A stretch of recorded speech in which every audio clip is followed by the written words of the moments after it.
Step One Academy. I'm Dr. C. Please join me in this musical journey. Let's go!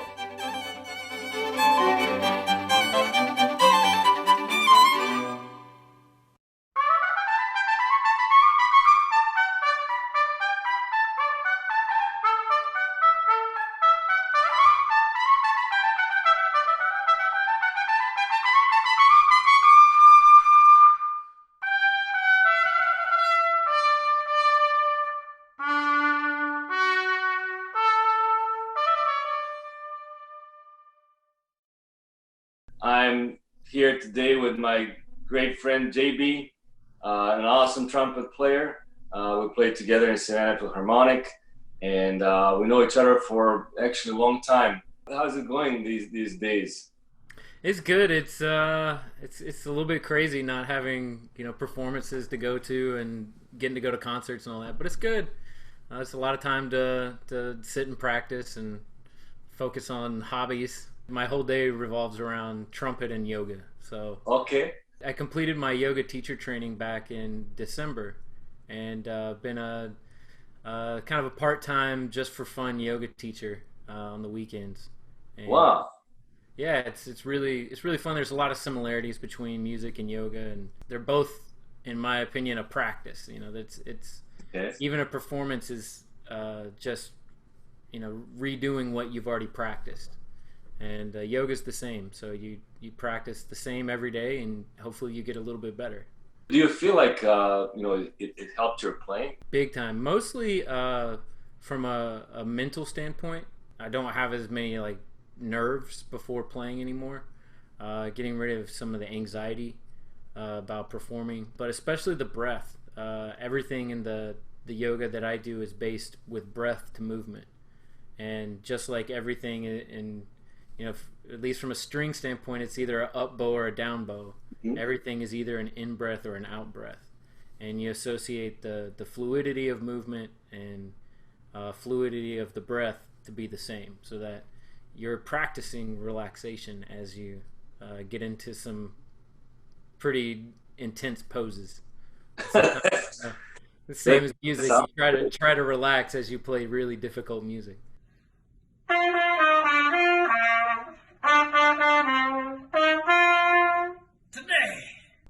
Can you tell me how the trumpet happened for you?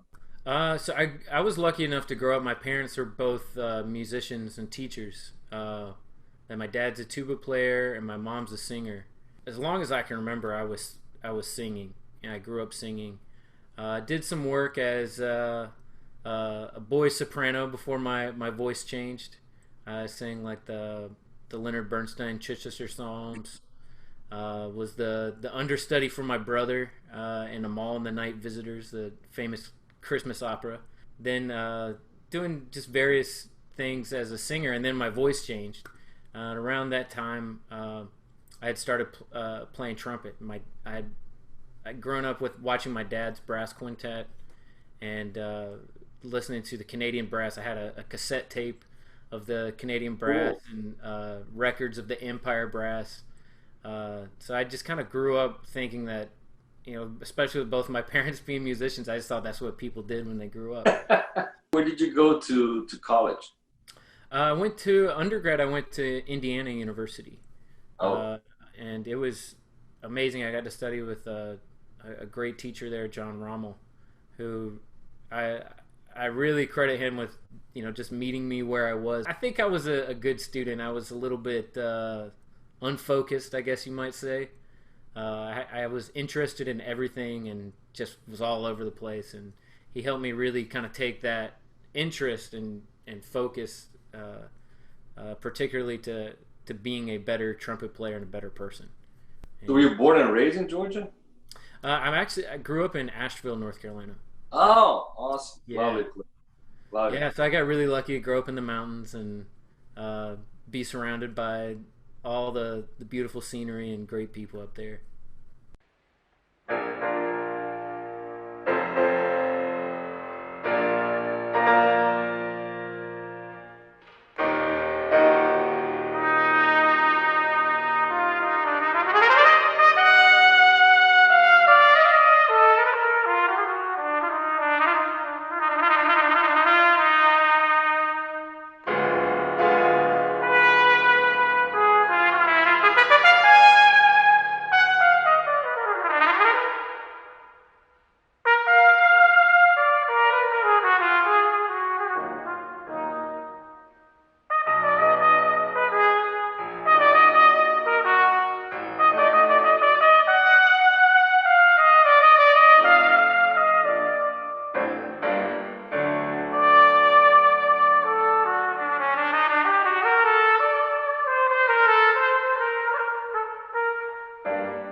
Can you tell us now more about the instrument itself? So the history of the trumpet, the only real requirements are that it has a mouthpiece, some tube, and a bell where the sound comes out. That's the three requirements for a trumpet. And if you think about it in those terms, going all the way back, the earliest surviving trumpets we have would be like seashells. Like the big, they'll saw off the top of them and then buzz into them. Those we found artifacts maybe even 20,000 years old. For thousands of years, it kind of remains as just improvised instruments. The oldest surviving trumpets that we have are those of ancient Egypt. There were two trumpets buried with King Tut, the pharaoh. One was made of ivory, and the other, I believe, was made of silver. They're both pitched just a little bit differently. So then it really remained about the same until we get to about ancient Rome. And then they started to experiment with different sizes and shapes of different trumpets. There's different ones called the buccina, which is more of a circular wrapped instrument. There's one that was called a toba, which was kind of like what we'd think is like a tuba. Start here and it would wrap around your body and come out over your head, and they would blast it as they would charge into war. And they would oftentimes have like things like a lion's head painted on it and try to make yourself look very intimidating. Really, the story of the trumpet is a military use for thousands of years. There's the depictions in the Bible, the trumpets blast and the walls of Jericho come tumbling down. You have kind of these images throughout ancient society as the trumpet is kind of the signal instrument of war. And it was very important because there wasn't any radio, there wasn't any Twitter or tweets or anything to send out messages, but you could sound a trumpet call and it could travel miles and miles and miles and give a message across that distance. And if you understood the trumpet call and what they were trying to tell you, then you could communicate across far distances on a battlefield. That really remains the story of the trumpet up until really around the year 800 or so, as metalworking started to pick up, and especially in Germany, in Nuremberg. There was some of the first kind of trade unions that were formed there, as far as people who had the knowledge and ability to mix metals and to make brass. There were a couple families that really established themselves through this time, and starting around the year 1200, we see these makers emerge. There were two main families: the Haas family, Haas Hanslein, I think was his name, Hans Haas Hanlein, I think. Don't quote me on that. HH. Yeah. And then they were noted because they had these beautiful silver angel heads and kind of inlaid onto the bell. From that point, there were composers like Fantini in Italy. He called it the regimental trumpet, and as it began to make the transition into church and concert hall, it became the instrument of royalty. And it was the first established workers' union, was the Trumpeter and Kettle Drummers Guild. And there were certain rules throughout the Middle Ages and through the Renaissance of who was allowed to play trumpet. And if you had, imagine if you have an army and the trumpet player's telling them which way to go, and all of a sudden you have a rogue trumpet player on the side of the hill who's messing them all up. So there were strict rules about who could play and who couldn't play. And if you were if you were playing a trumpet without authorized access, they had full right to show up to your house and oh my God. As time progressed, and the trumpet became as far as the trumpet guild goes, they started they had specific responsibilities, and they were very well paid. They were given small rations of gold. They were given firewood, usually bread, cheese, and beer or wine. And then their day of work would involve sounding a fanfare on the hour to chime the hour, and then they would also be sitting up in a tower looking out to protect the city. Probably the most interesting example of this is in Poland. There was a trumpet player. His name was Haynal, and he was on post, and he was watching out along the the entrance to the city, and all of a sudden he sees an army like approaching, and all of the city gates are open. So he stands up and he starts blasting this call to tell everybody that there's an enemy approaching, and they slam all the doors. And just as he's about halfway through warning them, an arrow goes poof, and hits him right through the throat, and he dies and falls off. It's kind of like Monty Python in a way, like, ah! But he saved the city. And every hour on the hour is, I believe it's in Krakow. They still play the same exact fanfare that he played on the hour every hour, but they pause and stop and play a note that goes brrr. Can you tell us a little bit about the sound production? The very first patent on the valve was in 1820. If you look at like the music of Haydn and Mozart and even Beethoven, it all adheres to a very specific set of rules, so that there are only certain notes that you could play until you start changing the length of the tube. And on trombone, it's very easy. You extend the slide and you just add more tube or take some away. For trumpet, we add the tube by depressing the valve. And there were different inventions, different types of valves in the beginning. And still today, there's kind of two main systems, like the German rotary system, and then the French, it's called a Perronnet. I believe he was the inventor of this system. These are the modern Perronnet valves. They go straight up and down. It's the valves that would be like on a French horn or a tuba. And there's advantages to both. There's different sounds. And that it's one of the cool things hearing trumpets from different regions. It really has a big difference upon the sound, especially the blend with other brass instruments. In America, I would say 95% of the time we'll always play the French Perronnet, the vertical ones, right? Yeah, the piston valve system. In Austria, Germany, parts of Switzerland, it's very common that they play the rotary valves on everything. The sound in general on trumpet that you mentioned is bright. How would you compare, a sound of trumpet to other members of the brass family? The interesting thing about most brass playing is that it's all up here. That with a violin, you can see the bow hand, you can see the string, you can see the hair on the bow contact. You can see where it all needs to happen. On a brass instrument, it's all conceptual. It's all in here, and we have to train our mind to use our lips like we would vocal cords when we sing. But the mouthpiece plays a really big role in helping produce either a brighter or darker sound. And it's a lot like finding a pair of shoes that fits. Your lips, your teeth, the size and shape of the oral cavity, the size and shape of your tongue, kind of the length of your face, can determine what mouthpiece fits comfortably. Especially depending on what style of music you're playing, you want to find something that fits in that way. Again, kind of like shoes.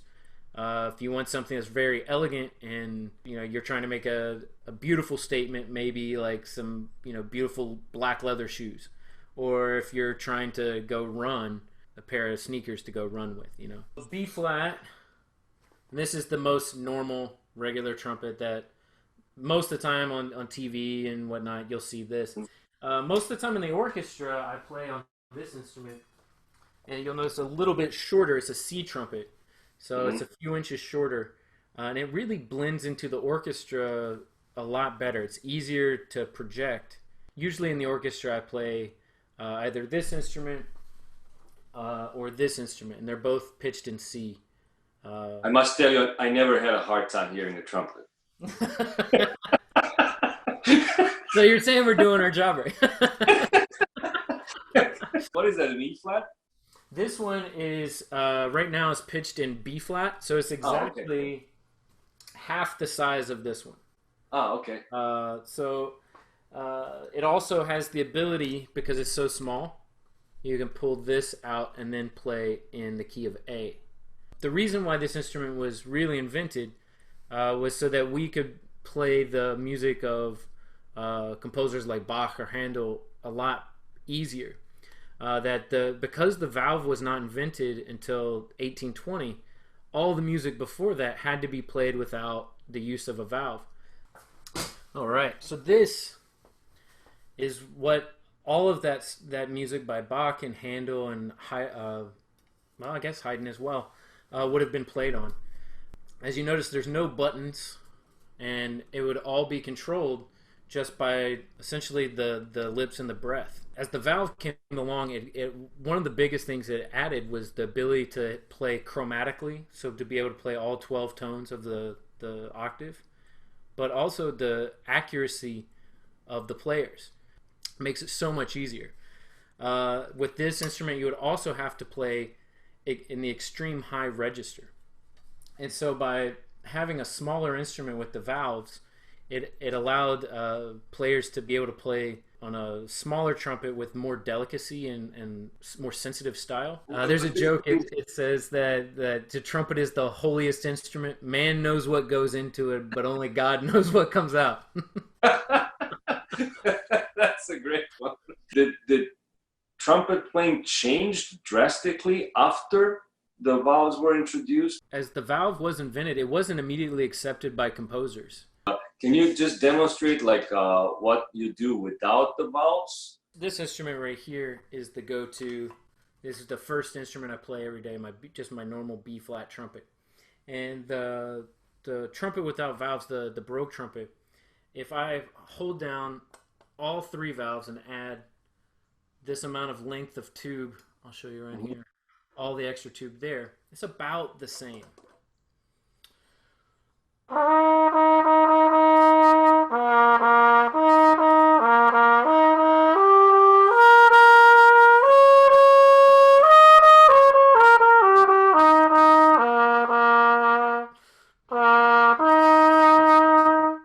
And that's on the other instrument, that's the only notes of that octave I can play. But on this instrument,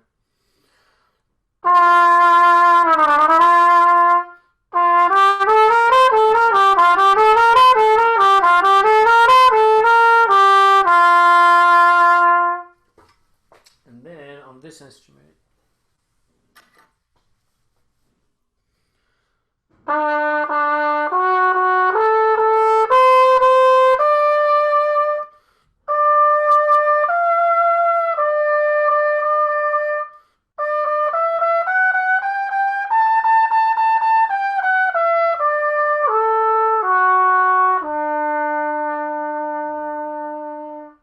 the other big difference between these instruments, this one is what we call cylindrical, meaning that once it gets to here, the diameter of the tube doesn't change at all until you get to the back end of the instrument back here.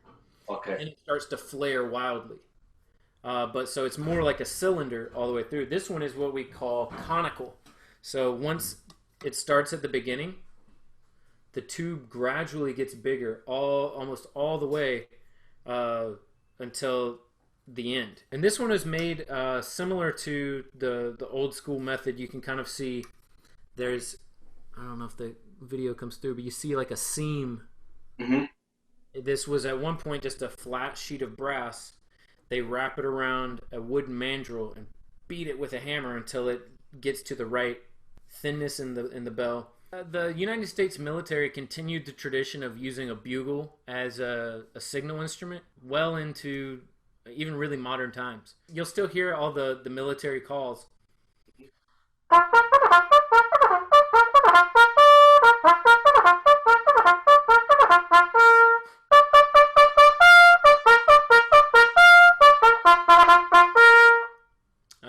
Or everyone knows taps.